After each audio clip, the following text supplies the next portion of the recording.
সর্ষের তেল দিয়ে দিচ্ছি, পেঁয়াজ আমি দিয়ে দিচ্ছি, ফোড়নে পেঁয়াজ দিয়ে দিচ্ছি। পেঁয়াজটা ভাজা হয়ে গেছে, আলু আর গাজর দিয়ে দেবো।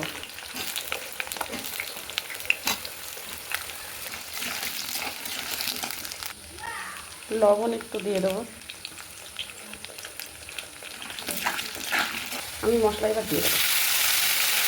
আদা, কাঁচা লঙ্কা বাটা, রসুন বাটা, পেঁয়াজ বাটা আর একটা টমেটো বাটা, এবার ধনে বাটা।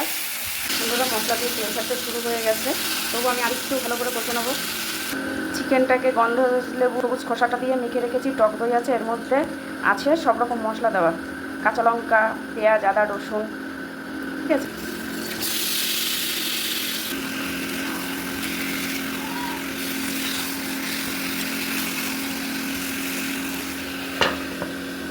আটা আমি তুলে নেব।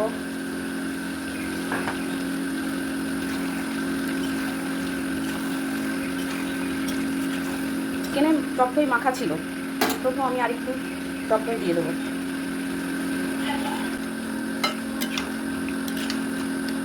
ঢাকনাটা আমি তুলে নেব।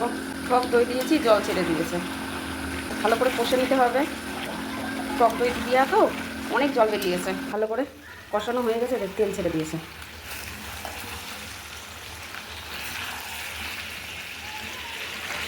তারপরে কষা হয়ে গেছে, এবার আমি পরিমাণ মতন অল্প করে জল দিয়ে দেবো। গন্ধরাজ লেবুর উপরে সবুজ খোসাটা আমি অল্প দিয়ে দেবো, নিচে রেখেছিলাম, অল্প দিয়ে দেবো।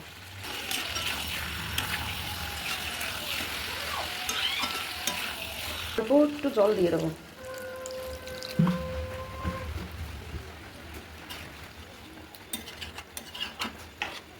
আমি ঢাকা একটু দিয়ে দিলাম, গ্যাসের ফ্লেমটা একটু বাড়িয়ে দিলাম, দিয়ে আমি এবার রেখে দিই, ফুটে উঠুক। আমাদের কমপ্লিট হয়ে গেছে গন্ধরাজ লেবুর পাতায় চিকেন। গন্ধরাজ লেবুর পাতাটা দিয়ে দিয়েছি, এর উপরে এবার চিকেনটাকে ঢেলে নেবো আমি। গন্ধরাজ লেবুর পাতা আমি এর উপরে দিয়ে দেবো। কেমন লাগলো আপনারা বাড়িতে রান্না করে খেয়ে দেখবেন, দেখে লাইক কমেন্ট শেয়ার করবেন বন্ধুরা। টাটা।